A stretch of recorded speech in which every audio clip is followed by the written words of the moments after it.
to thank this young man for helping me to get out to the vehicle here. This is Ben, and what's your last name, Ben? Rosensteel. And works here at the library here in Erlanger, and they had a great history show here. And we got 2 of the things filmed you all will see today. But thanks to Ben, I'll be able to make it to the one to film down in the Radisson with the Kenton County Republican candidates for statewide office. So their spring fling. So Ben, thank you so much. Yeah, no problem. God bless you, and thanks for your help. Absolutely. Bye now.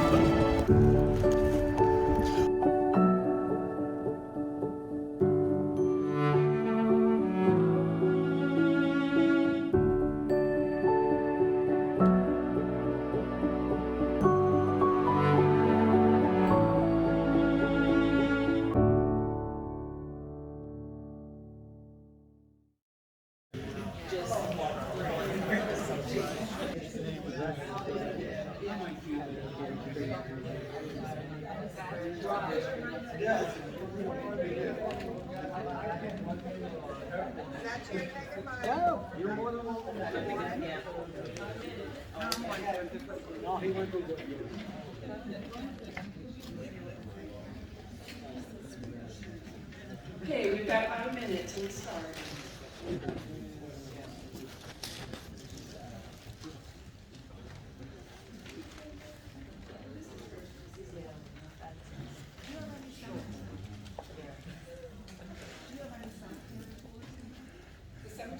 David E. Schroeder, M-A-M-L-I-S. We're hoping to do a cemetery that's out in Morning Beach. Out the cemetery. Travels with John Stephenson and June Guyman Stephenson. I've called him and emailed him. 859-750-0000. Join us on Facebook under John Stephenson with a PH, and on YouTube under Travels with Dr. John Stephenson. Great to be here today at the Erlanger Library, Kenton County, with Dave E. Schroeder, the head librarian here in Kenton County. All right, good morning. I hope you're all enjoying yourselves. I'm Elaine Kuhn. I'm the manager of the local history and genealogy department for the Kenton County Public Library. I actually have Dave's old job. We were just talking about, I've been here 16 years, and he goes, that's how many years I've been director. So it's my great pleasure to introduce him. Dave, if you don't know, is a native of Ludlow, Kentucky. We tease him about being Mr. Ludlow. And he even, we have staff day every year, and a lot of times we'll do, what do you call it, Jeopardy/Yes. There's always a question about Ludlow. You can count on it, because he puts it in there. But anyway, Dave earned a Bachelor of Arts degree in History from Thomas More University, Crespi Hills, Kentucky. He also holds a Master of Arts degree in History from the University of Cincinnati and a Master of Science degree in Library Science from the University of Kentucky. He is president of the Friends of Kentucky Public Archives and past president of both the Kentucky Library Association and the did I say that right? The Kentucky Public Library Association. He has held the position of executive director of the Kenton County Public Library since 2007, and it is my great pleasure and honor to present Dave Schroeder. Yay. Hi, young man. Thank you. And when we were trying to replace me, I had that lovely job. And I think I found a very worthy successor. And let's give Elaine a round of applause, because so much of the work today, Elaine and her crew here at the library and the Historical Society here at Kenton County and the Historical Societies across Northern Kentucky always do a wonderful job in this event. And we're so glad to be back in person. Isn't it nice not to see me on a tiny little screen? Well, maybe it's not, but whatever. But today we're going to talk about, this is a legend in my family that I always wanted to know about, because I grew up hearing the stories about my great uncle who left to buy the Thanksgiving turkey and he never came home. So this is a true story of my great uncle. who I found out one of our attendees today's wife was my dad's first cousin, who is also her great uncle. So it's the old adage in Northern Kentucky, don't say anything about anybody until you know who they're related to, because in many cases we are all related. It's incestuous. It is. And so what I hope you learn from today is just an interesting story, but I hope you learn how to get through a roadblock maybe in your genealogy research, and some sources that maybe you had not think of or thought of in the past to use. There's a lot of sources out there that are very helpful to genealogy that people I think are unaware of. And so I'm hoping you'll get a nice story today, but you also get some good information on doing your genealogy and getting through some of those blocks. So, the story I heard growing up, well, let me go back one. The story I heard growing up was my great uncle left the house one day to buy the Thanksgiving turkey, and he never came home, and nobody ever heard from him again, and nobody ever knew what happened to him. And so, finally, when I got through enough of my own genealogy, I thought, I'm going to look into this guy and see if I can figure out what happened to him. He is my great uncle through marriage, so his wife is my direct ancestor. He is an ancestor through marriage. But the family lore, every time my mother's side of the family, her generation got together, inevitably this story came up. So there's something called the genealogical proof standard, and it's for these kind of issues. So there are 5 elements to the proof standard, that you've done reasonably exhaustive research, that each statement of fact has a complete and accurate source. Just like you're doing history, you need sources in genealogy. And if you've ever done genealogy and didn't mark down the source, and 5 years later you went back and said, where did I find that information, and you didn't write it down, you kick yourself. Always keep your sources. The evidence is reliable and has been skillfully correlated and interpreted. Any contradictory evidence has been resolved, and the conclusion has been soundly and reasonably and coherently written. So if you run into a roadblock, this is the standard the genealogists have come up with until you can prove something with DNA. We have that extra tool now in our toolbox. This is the standard that has been active for decades in the genealogy world to say, if you can meet these criteria, then you can reasonably say your conclusion, you can stand on your conclusion. So it's just like with history, sometimes we have the sources we need and sometimes we don't, and so we have to make a judgment at the end of what really happened. And then hopefully we find out later on, new resources become available, etc., and we have the final answer. Genealogy is the same way. So, the family lore was, well, first of all, I would say never take family lore as being accurate. No. Stories go through generations and they change. No. So just remember that. Just because you've heard a story 15 million times doesn't mean it's true. You have to back it up with research and documentation. And sometimes the lore, and I found this to be true, sometimes the lore is partially true, but not totally true. Because family members tend to embellish stories. You know, this is an interesting story, but let's make it a little more interesting and add a few details. So, the case is Herman Klefken, K-L-E-F-K-E-N, which actually works in my favor because it's not a very common name. Doing genealogy and having an uncommon name usually is helpful. Try researching the name Schroeder in Cincinnati in the 1800s. By the way, my great-grandfather Schroeder married a woman named Meyer.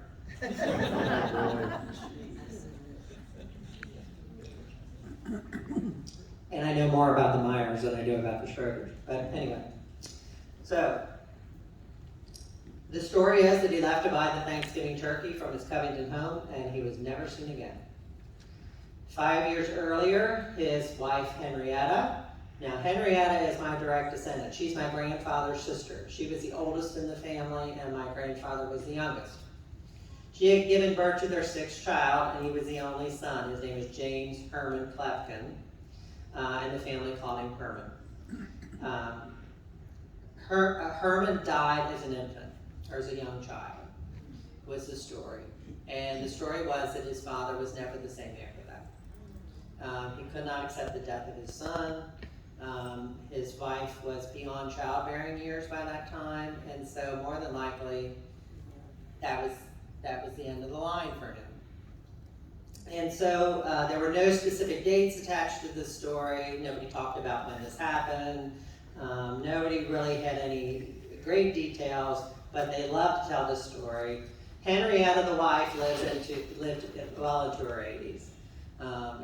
Mom, I didn't know her name was Henrietta until I was in my 20s, because she always referred to her as Aunt Et, E-T, Et. They called her Et, short for Henrietta. Her daughter was Henrietta. She was Aunt Et. So here they are. This Herman Clefkin, and that is his wife, Henrietta Busman Clefkin. And that's on their wedding day. So that's the photo, the only photo I have of Herman. And that got passed through my grandfather to my mother to me. So I am the keeper of that photo. And it's been scanned multiple times, and I have it in multiple places. Like all the photos I have. So where do we start? Usually what people want to start with is, okay, we've got a mystery, let's start there. It's just like historical research. Start at the beginning. Don't start at the end.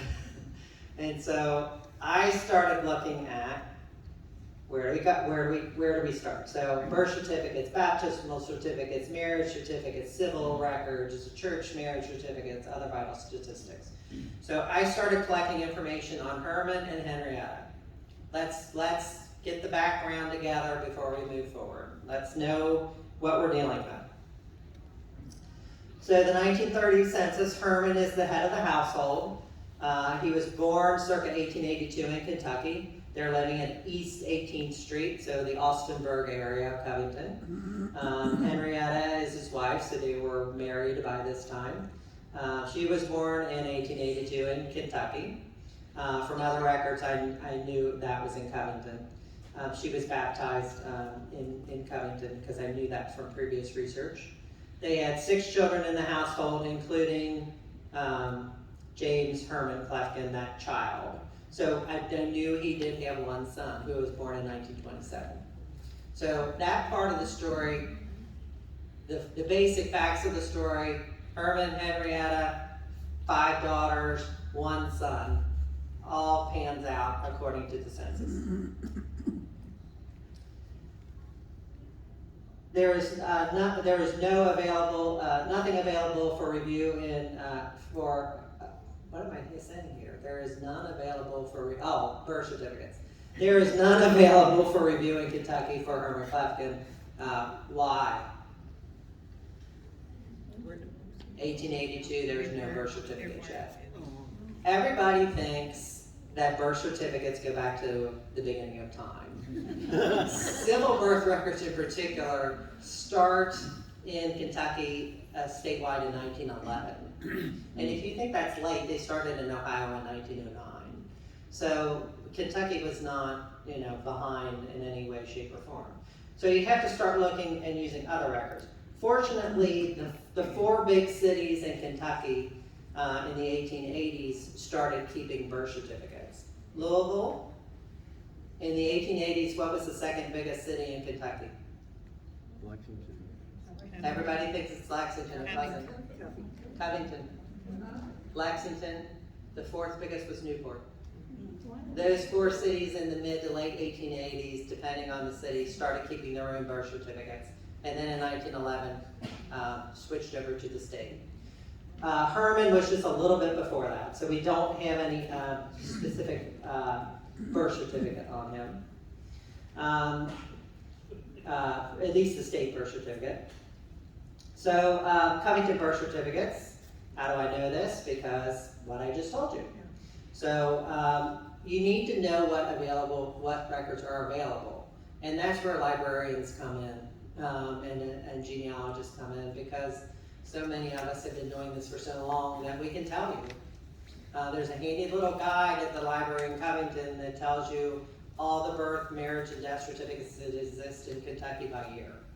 So if you ever want to know that, when you go to the Covington Library, go to the history department and ask for that record, and then you just take it with you and you know what's available. Did that Clefton name die out then with the death of that child? Yes. So the next thing I'm doing is searching for the next available record, which I found was his draft card. So he did fill out a draft card, Herman Henry Clefton. When he was not married, he was living at 914 Bank Lake Street. Most of Henrietta's family was from Bank Lake Street, so my guess is Herman and Henrietta were neighborhood kids who found each other. What do you notice about his birthday? What, 82? The census said 82. The draft card says April 13th of 1880. Which one's right?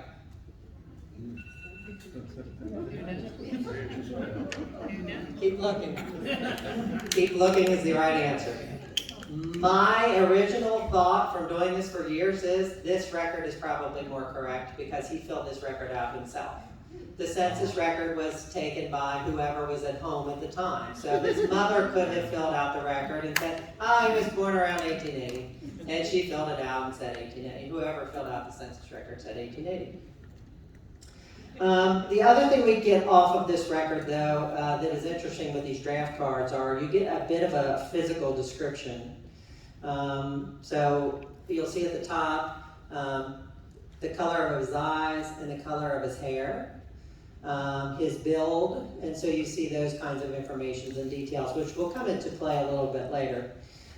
He is married, so you can see at the bottom Henrietta, his wife. And actually, 914 Bank Lake Street is still there. It's a double house, and it was owned by Henrietta's mother. So that house still stands, and it's been restored recently. Yes? What is a boiler keeper? That's what his occupation is. So the boilers on the steam engines had to be maintained. Oh, okay. Yes. Okay. Yeah, so that's what he was doing. Railroad. Yes. Oh, Yes. CNO, okay. Yeah, CNO Railroad. So we get a little more information there. Oh, I hit the wrong button here. Oh, okay, we're good.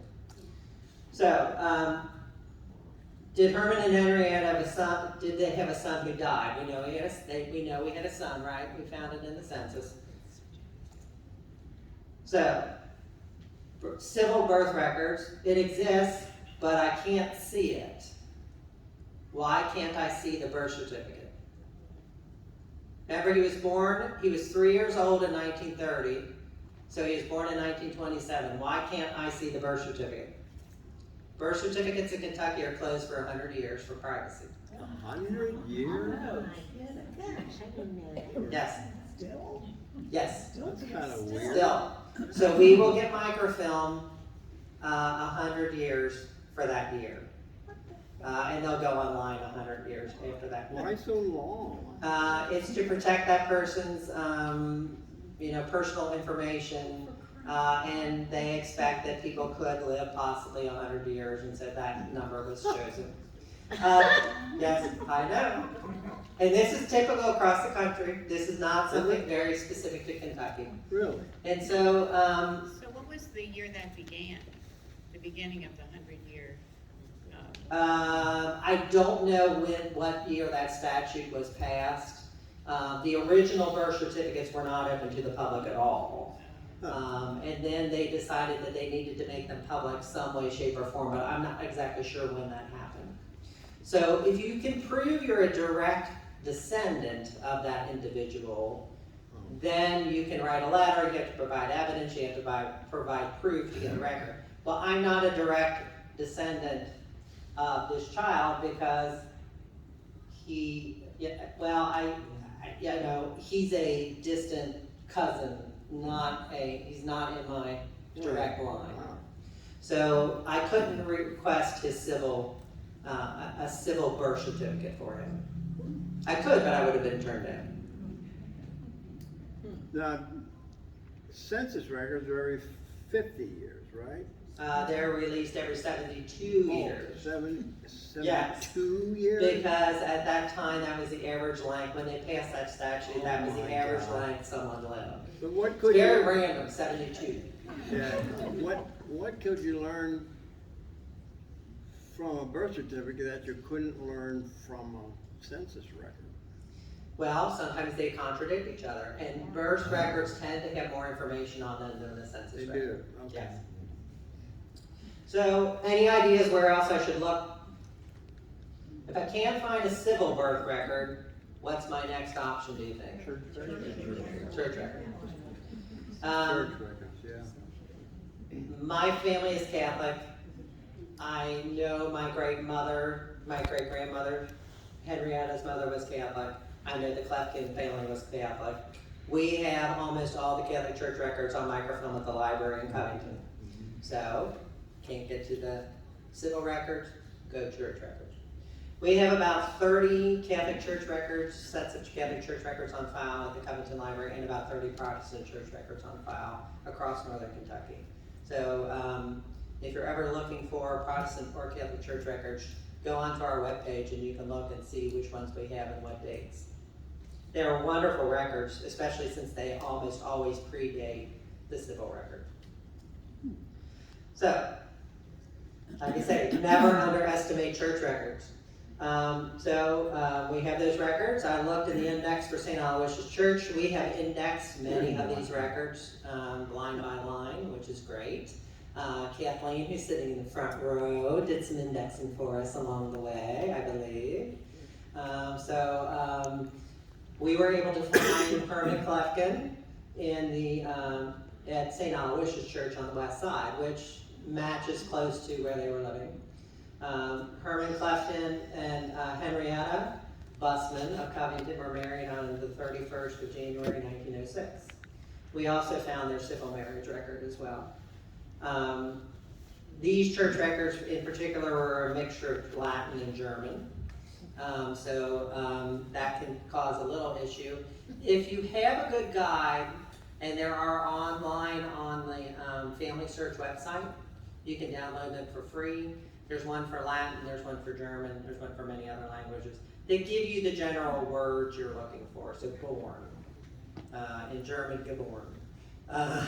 And you can often pick out the words if you have those little cheat sheets. So they're not as difficult to translate as you would think. And once you've translated a few of them, they kind of follow a similar pattern. So we were able to find their marriage record at St. Aloysius. And we also confirmed through a baptismal record that they did have a son. So we know the census was correct. The marriage record also gave dates of birth, and the 1882 was correct. The census was incorrect. The draft card was correct. So again, looking at multiple records to find actual dates is almost always essential. So now where do we go? So newspapers.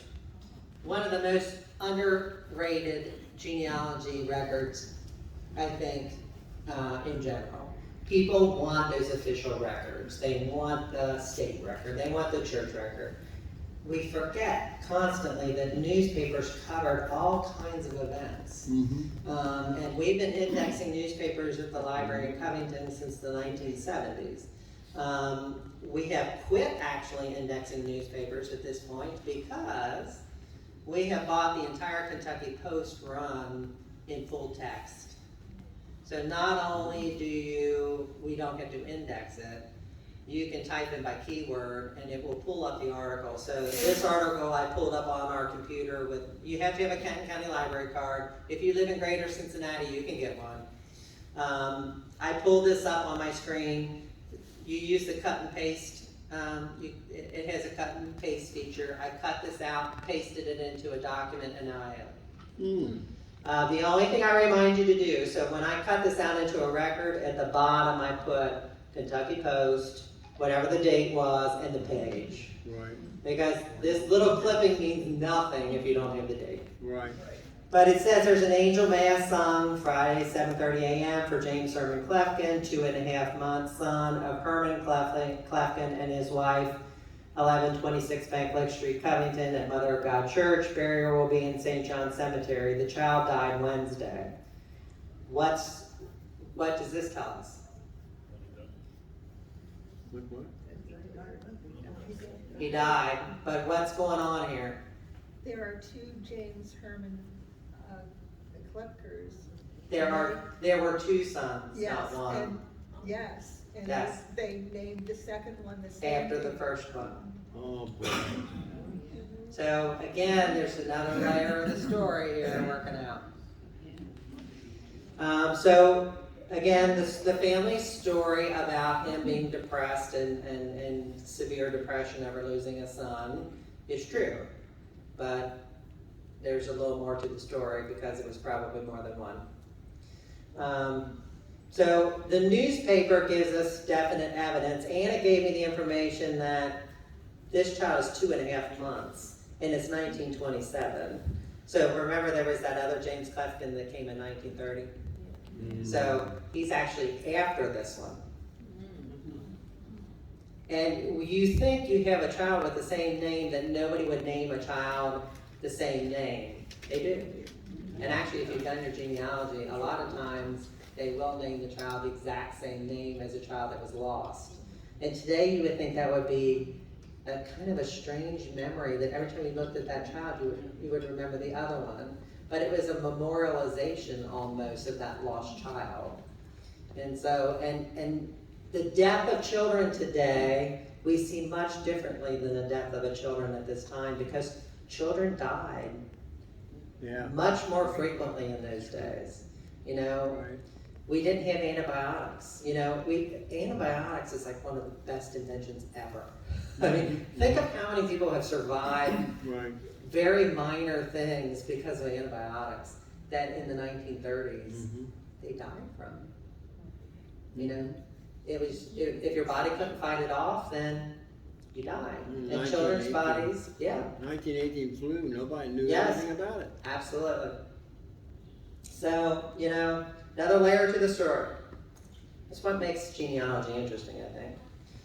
So, 1927, we find the child. He died of bronchial pneumonia. Again, a death certificate is very helpful here. He's 2 months, 14 days. So the newspaper and the death certificate aren't quite in sync, but close enough.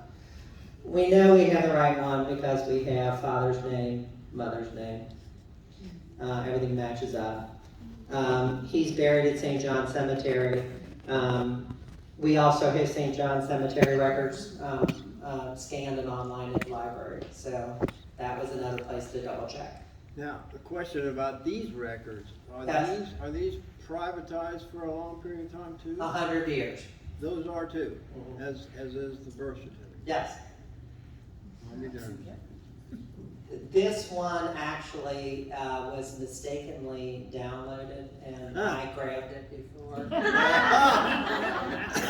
Yeah, it's not 100 years quite. Yeah. I'll be damned. You never know. That's why you always have to keep looking. But yeah, we know what he died of. And we know he was a very small child. We know where he's buried. We know we have the right one because of the parents' names. Everything matches up. They were living on Bank Lake Street, but they had moved. The street number is different. So, did Herman Clefkin really go missing? I mean, the story that came said he did, but as we've said, stories are stories. Newspapers. Man reported missing. Herman Klefkin, 45 of 332 East 18th Street. Covington has been missing from his home since Thursday morning. It is reported Saturday by police. So the family obviously had reported to the police that he had left and that he had never come home. Look at the date. 32. He went to buy the Thanksgiving turkey. He went to buy the Christmas turkey. So somewhere along the line of telling the story, it went from Thanksgiving to Christmas. It went from Christmas to Thanksgiving. Because it's a turkey. Why would you? It's a turkey. So it had to have been. It was Thursday. Yeah. It had to have been Thanksgiving, not Christmas. So. When I found this little fact out, my mother had already passed away, so I couldn't say, "Mom, family story was wrong. He went to buy the Christmas turkey. Sorry." So yes, he did disappear. We know he was reported missing. So there we are with that. So with genealogy and research in general, luck plays a key. Have you ever come across, when you've done genealogy or history, where you just serendipity seemed to fall into place and you found a record that you thought, oh. So we had a gentleman who was in politics. He was in Covington. He worked in the courthouse for about 10 years. He was a reformer. He wanted to reform Covington politics. And he kept a journal. And he left Covington in the early 1940s, and the family moved to New York. And one day when I was local history librarian, I got a box in the mail, and I opened it up, and there were 14 journals in it. One for each year this man worked in the Covington courthouse. Oh, he done. And he recorded every day what he witnessed in the Covington courthouse. Wow. Amazing. Which, it's just a treasure. You think, and boy, this guy did not hold back anything. If you don't want to know anything about your relative that worked in the courthouse, then don't look at these records. And he talks about judges, he talks about county officials, he lays it out. They're called the Longstreet Diaries. His name was William Longstreet. So if you look on this page, it says, let's see, let me find it. I find that the City Hall gang, you see that a couple lines down, are getting worried over the stories printed about them in the Ohio Examiner. Then it says, a fair picture of, what does it say?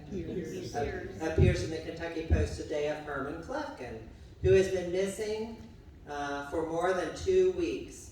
I talked with Dolly today. She told me there is no one, no one saw, I'm sorry, I'm in a weird angle. No one saw Herman. The paper says he went to Cincinnati to buy a turkey. This is not what Barney told me. And there should be any discrepancy in the story among the family. Yeah, I bet. So, who are Dolly and who are Barney? Barney was the Covington tax successor and is my great uncle. Barney was Henrietta's brother. Dolly is my great aunt, who was the cafeteria manager at Covington Catholic High School. And she is my great aunt. And so they are Henrietta's brother and sister. So obviously the family is known. And Mr. Longstreet felt that the story he got from Barney and the story he got from Dolly were contradictory. Wow. Now, I wish he would have given me one more sentence. But, this is the way the world works. Later in this diary, he makes a sentence of, there is more to the story. I will write it down later. And he never does. And I'm like, oh, come on. But we scanned all of these in. So we had an intern scan this entire series of journals. So they're really fascinating if you just want to read them. And he always at the top tells you what the weather was, which I thought was kind of interesting. If his son had not boxed these up, He said, I don't know where these should go. I saw that there's a library in Covington. Here they are, do whatever you want with them. I don't need them anymore, and they're of no use to the family, and nobody wants them. I'm like, God. Yeah, these are the days local history librarians dream of. So we have this information. We know there's contradictory information amongst the family that's given out about where is Herman. And notice Henrietta is not mentioned in this at all. The wife is not mentioned. Henrietta is probably taking care of the girls and keeping quiet. So, my next question is, the obvious question, is he dead or is he alive? So, what do you think? So that's where I had to go from. So, we know the basics of the story are true. It wasn't the Thanksgiving turkey, it was a Christmas turkey, but he did go to buy a turkey. He does go missing. He did have a deceased son fairly recently. Where do we go from here? So, no death certificates are registered in Kentucky or Ohio for anybody by the name of Herman Klefkin. And as Ancestry.com provides more information online, I'm constantly looking in other states to see if there's a death certificate. I have never found a death certificate for anyone close to this name. And because I know a date of birth, I can put that in to narrow down the search. So those other records that I told you start at the beginning, that's why you start at the beginning, because you need that information when you're doing other research. It's easy to jump to the story because you want the story. It's like jumping to the end of a novel. Don't do it. Start at the beginning. The journey is half the fun. So is there's no death certificate because it isn't 100 years yet? No, That's the not indexes don't even include it. There is an index that's available. It's not in any index. So, we are very fortunate at the library that the coroner turned over the records for this time period over to the library. So if you haven't been on the library website, we've been scanning those in and indexing them. So if you are interested in someone in your family who had a coroner's inquest, you can look those up now on the library's webpage. Are they the coroner records or the coroner's records? Did I do a boo-boo? Yeah. Yeah, I need an apostrophe S. They're the coroner's records. You are correct. Oh, Yes, you're an English teacher. I am.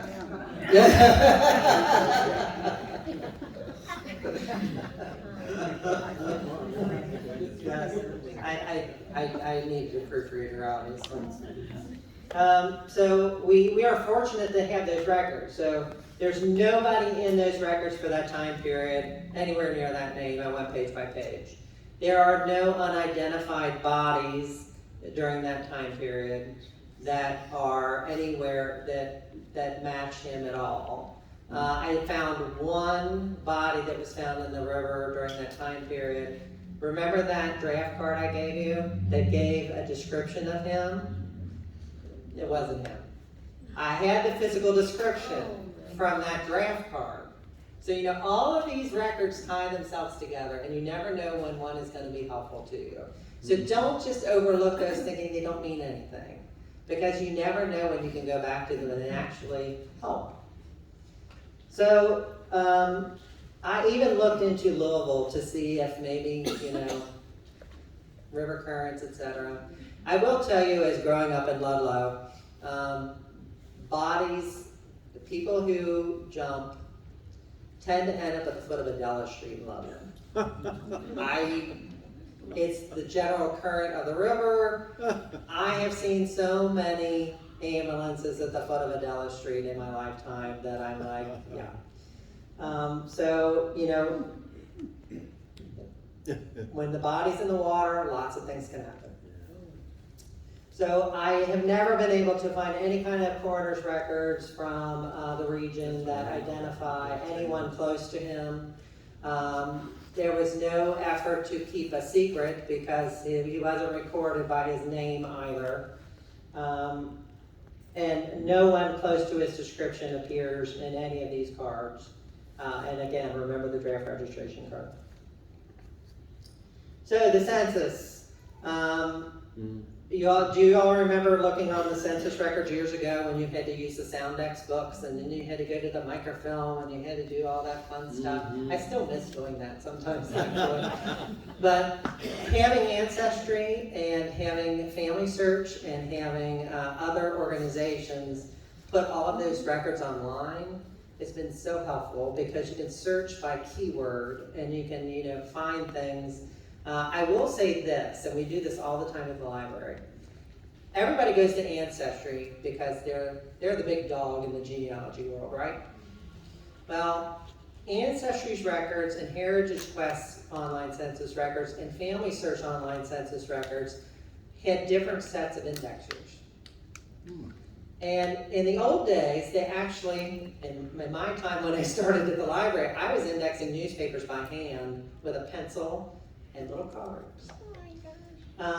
When somebody is indexing a record of a family name like Clefkin, and they're from Utah, and if the writing's not very clear, they're going to write down what they think it is.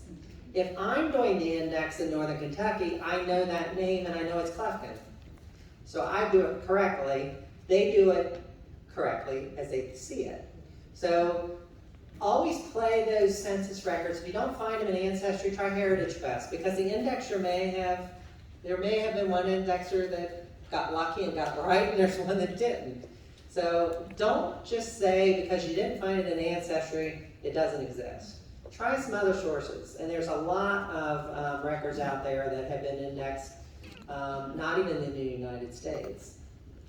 And think of census records. People went door to door and took down your name. And they didn't seem to be extremely careful in some places about who they sent to neighborhoods. So they may have sent somebody who has Scottish ancestry into a very German neighborhood. Well, if they didn't hang around with German people and the person said, my name is, I have a family named Schillmuller, Schillmoeller. If you said, my name is Schillmuller, and they wrote it down the way they heard it, or if they asked the person, how do you spell it, and they don't speak very well English, very good English, that name could be butchered so many different ways, and let me tell you, it has been butchered so many different ways. So if you have other options for indexing and records, always try them. So could he have assumed another name? Could he have left the family? People did it. Social Security was fairly new. So Social Security cards, that thing that tracks us everywhere we go, didn't exist in 1927. It didn't exist until the 30s during the New Deal. And then even then, it took a while to get that system really going. He's never listed as ever having a Social Security card under his name, by the way. No. I have searched the census, the 1940 census, across the country on multiple different platforms for a Clefkin of any spelling. I then could not find one, and then I started looking for Hermans born in April of 1882. I really took this seriously. Because if the last name, if he had changed his last name but kept his first name, then I thought, well, maybe let's use his real birth date. There's nobody that comes close to that matches his age, his description, his ancestry, etc. So, and again, no Social Security card ever is filed. So, we have wills on file. We do know that his father, and this is through other research, his father, Louis Clefkin, so we found some information on his father. His father was a grocer and sold poultry in Covington. Why would he was last seen crossing the Ohio River at the Suspension Bridge. Why would one go across the river to buy a turkey when you have all kinds of connections in the butchering world in Covington? By the way, Herman ended his career before he goes missing, as a butcher himself. So again, why would you be last seen The Longstreet Diaries provide some of this information. Why would you be last seen crossing the suspension bridge going to Ohio to buy a turkey? Yes. Especially when you're a butcher in Covington. Seems a little weird to me. That doesn't make any sense. So, Google. It'll either be the savior of the world or the destruction of the world. And we'll find out someday. But if you ever hit a roadblock, so here's a good librarian trick. Google uses what we have been using in the library world for well over 100 years. It's called Boolean searching. So it uses and or as a way of narrowing down searches. It also uses quotation marks. So if you put quotation marks around something like Herman Clefkin, Google will see that and say, okay, they only want hits that have Herman Clefkin in that order. So if there's anything in between there, like Herman Martin or Herman Milton or whatever, it's not going to pull that up. It's only going to pull up what's exactly in those two parentheses. This works great like if you're looking for a city. If you're looking for Covington, Kentucky, and you don't want Covington, Massachusetts or whatever, put it in quotes. And it will only pull up things that are in those quotes the way you've written them. Librarians have been using this trick for 100 years, literally. A lot of folks that are outside the library world have not ever caught on to our little trick. But it's a good one. So I did a search for Herman Clefkin on Google. And boy, I was both like, you gotta be kidding. And also like, really? And excited. So there is it's called findacase.com. It's a website. And there is a court case from 1932, December 23. Herman Clefkin, husband of Henrietta Clefkin, father of other appellees, so his children, left his home in Covington to go over the river to Cincinnati, Ohio for the purpose of buying some turkeys. He failed to return to his home and was not heard from since that date. Mr. Clefkin was apparently in good health. He was dutiful husband and father and furnished a good home for his family. All of that seems to be true by every record I've found. You know, he was in good financial shape. There was no money problems. He owned a business. The business seemed to be doing fine. The family seemed to be in very stable shape. The family was in good shape. Let's see. In January 1945, the appellees contacted with the appellants for the sale of two pieces of property which Mr. Clefkin owned as interest. So he owned property as well beyond his home and his business. So financially, he seems to be doing fine. So there doesn't seem to be a financial issue here. The appellees instituted this action to have the sale contract and carried out. And so the family is trying to sell a property, and so something has to be done. The chancellor found as a matter of law that Mr. Clefkin is dead, and his only heirs by law are his widow and children. Now look at this. KRS 422-130 provides, if any person who resides in the state goes from and does not return to the state for 7 consecutive years, he shall be presumed dead. In any case where his death comes into question, unless proof is made that he is alive within that time. It also states at the bottom that Henrietta continued to pay the life insurance policy for the next 7 years. So, and we get into that later on. So, judge affirmed the case. He is declared deceased. He has not been seen in Kentucky by statute for the length of time period. She continued to pay the life insurance policy. So, what happened to Herman Clefkin? Is he deceased? These seem to be the questions that I had. Is he deceased? So what leads or refutes that conclusion? Did he disappear and start a new life? What leads or refutes that conclusion? Or did he commit suicide? Is he a deceased? Well, the courts say yes. That's a legal matter, not necessarily an accurate description, but it's more evidence to the case that at least the government of Kentucky said yes, he's deceased. Did he disappear and start a new life? All the research I have done indicates no.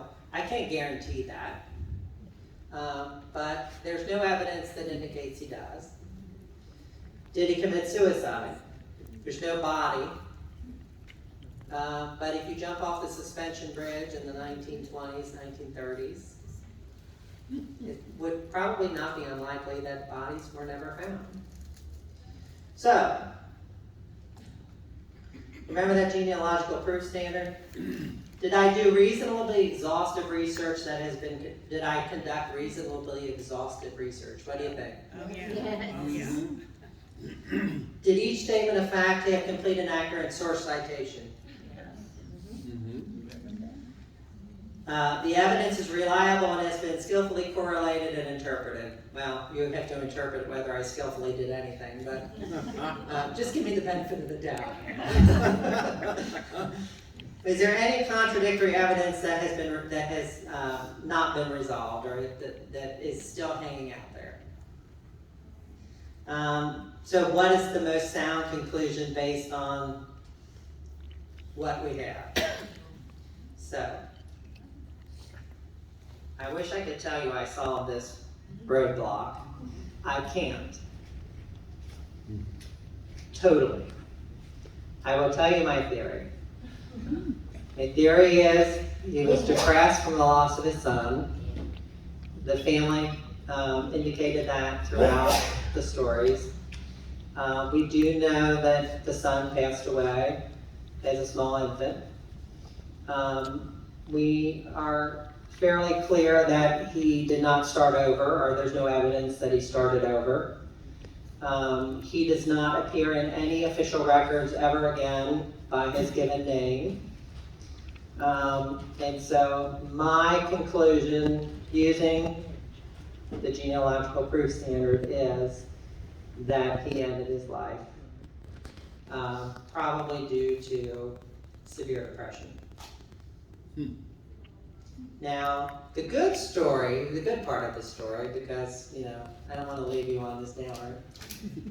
Henrietta, his wife, raises all 5 children. She puts them all through high school. She maintains the family home. She never remarries. She lives a very long life into her 80s. She was very close to the family kept very close with her. Her mother watched over her and helped her when she could. Her mother was a German immigrant. My great-grandmother. No, my great-grandmother, sorry. So Henrietta ended up living a good life. Her daughters all lived good lives. They all married well. They all raised wonderful families. So there is a really good end of the story. The mystery is still a bit out there. That is my assumption. I cannot totally prove that. And the moral of this story is in genealogy, there are just sometimes you can't. Now, I have done DNA testing, and I'm always looking for someone who pops up that is a relative who I don't know, that maybe, and is from another part of the country. My family has been very parochial, is the best word. They have stayed in this area. We have been in this area for 7 generations. Wow. So my direct ancestors have all stayed in this area. So if I find a relative who's a close relative that would be close enough to be first cousin once removed, I go immediately to that record if they're away from this area to see how are you connected. And I usually I've always been able to connect them in, and they've never connected to this line. So I have no DNA evidence that Herman had children, after he disappears. There's no DNA evidence out there at the moment that says he had additional children. So I keep my eye open. One of these days we may find the absolute answer. We probably won't. So that's where I'm going to end. But questions? Yes? Did Henrietta ever cash in the life insurance She did. and they paid? She collected on the life insurance and they paid it. Which tells me another thing to this story is, why would Henrietta have paid, continually to pay a life insurance policy? She hoped he was still alive, right? Yes, or maybe she knew he wasn't. And that in 7 years, he would be declared deceased and could collect it. Now remember, this was a devout Catholic family. In the 1930s, even amongst many denominations, suicide was not acceptable. It was considered a bit of a stain on the family reputation because we didn't understand mental health. You know, we thought that this was someone who just gave up, and you know, we didn't understand the true idea of mental health. And people don't commit suicide. You know, there's reasons why people commit suicide, and so this would have been considered scandalous at this time period in some circles. So it was to her benefit not to maybe make it totally public what she thought happened to her husband. Again, this is theory at this point. Yes? Do you know if there exists any national index of the obituary? There is, and it's newspaper.com has one, and there's America's Obituaries Online. America's Obituaries Online you can get through the library website with our library card. I've checked that multiple times as well. Herman, no. Was there a time when I can't find my grandfather. Yes. I know he was present in the 1910 census, 1920, he was no longer there. But I can't find a grave, I can't find a death certificate. So did they have to file death certificates, or if they were out in the country, did they just bury their dead? They were required by law to file a death certificate. Did they always? No. So it's very likely that, especially if they lived in remote areas, a death certificate was never filed. Also remember that doctors in particular were filing these. And if a doctor lost the paperwork or was not necessarily with it at that point, then the doctor in the community was elderly and, you know, recorded something incorrectly, or it got to Frankfurt and it was misplaced. There's all kinds of things that can happen to paperwork along the line, as we all know. And so it's very possible that there just was no death certificate. Yes? Is it your belief that the method was to jump off the bridge? My belief that yes, he was probably crossing the Ohio River on an icy cold day to do what he did. Again, this is all theory. Mm-hmm. Yes? Yes? I'm confused. Yes? If he killed himself because his son died. Yes. But he had a second son, right? The Named- second son was before, but his last child died. So really it's his first son and second son.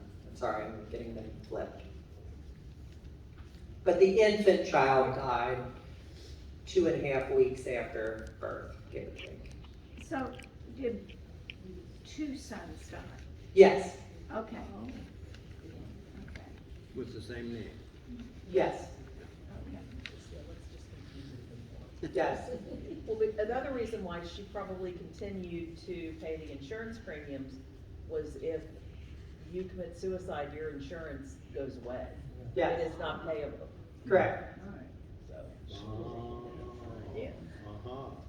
And we don't know what Henrietta knew. And we don't know what Henrietta would have told her children. Because again, for legal reasons, or because of, you know, that was considered not acceptable in society at that point. So it may have been to her benefit to keep the story quiet. Well, I read a lot of novels. Yes. So how about this theory? Yes. Herman was having an affair. Possible. And Henrietta found out about it, and she and her brother murdered him. And buried him somewhere, and she knew he was gone and dead. Okay, so anything is possible, but there is absolutely no indication from anything that would lead to that conclusion. And my great aunt would never do such a thing.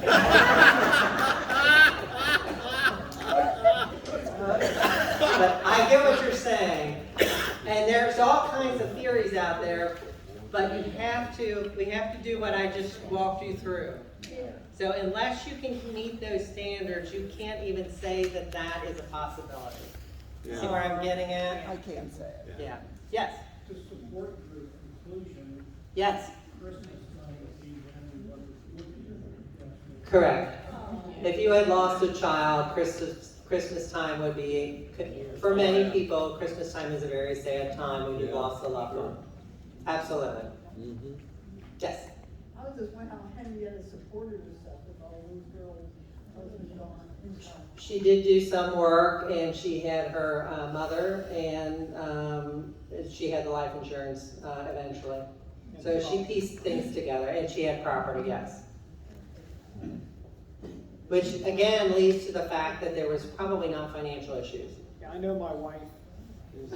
Yes, we found out his wife and I are cousins through this family today. So her father would have to go, he was like 18 or 19 at the time. Every Yeah. time they pulled the body out of the river, Yes. he would have to go to the coroner's office and. Yes, and tried to identify and never did. Yes. I had a similar situation when my great grandfather walked out of his house when he came out for dinner and never returned home. Yeah. He lived on Saratoga in Newport, Mm-hmm. and railroad tracks went by, and there's always theories that he got on the train, he had similar, like Alzheimer's. Yeah. But there's also another theory that the second wife killed him, buried him in the basement. Yeah. Because she concreted the floor right after. We are pretty much out of time. I will tell you another interesting thing I found in those coroner records, though. And it kind of goes back to, we always want that fact, and sometimes you just aren't going to get that fact. I had a very distant relative who worked for the railroad, and he was for the L&N. So he was leaving Newport and he was going to somewhere in Ohio. And he got on board, his job was to clean out, he was tidying up one of the boxcars. He brought a pistol with him and took his life on the boxcar. So the death certificate, there was this big discussion about should the death certificate be from Kentucky or Ohio, because nobody knows where he died. And so there are two death certificates, and both say place of death in a boxcar on the L&N. So, we all want those details, we all want those facts, and sometimes you just are never going to get them. And so that's what kind of makes the story interesting, I think, because you don't always know everything, and that's kind of the fun of it. You said something about the births.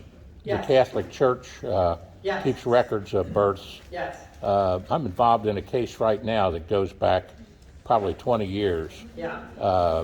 And it was a child that was apparently given up at birth by the father Yes. for adoption. Okay. And now you all have all those records now, do you? We do.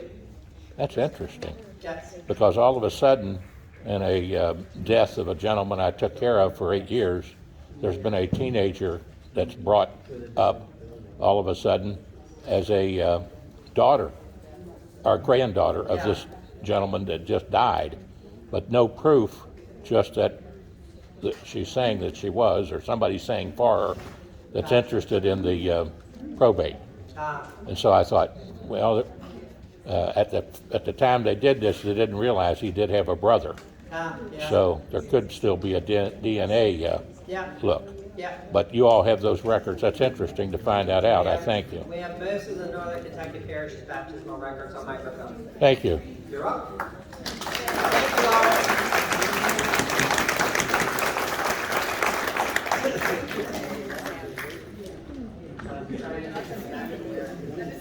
Travels with John Stephenson here at 859-750-0000. Dave Schroeder, Director of the Kenton County Libraries. And join us on Facebook and YouTube. Now we're going to head down and film the Spring Fling of the Republican Party here in Kenton County with all of the candidates for running for statewide office. So catch you folks later. Love you. 859-750-0000.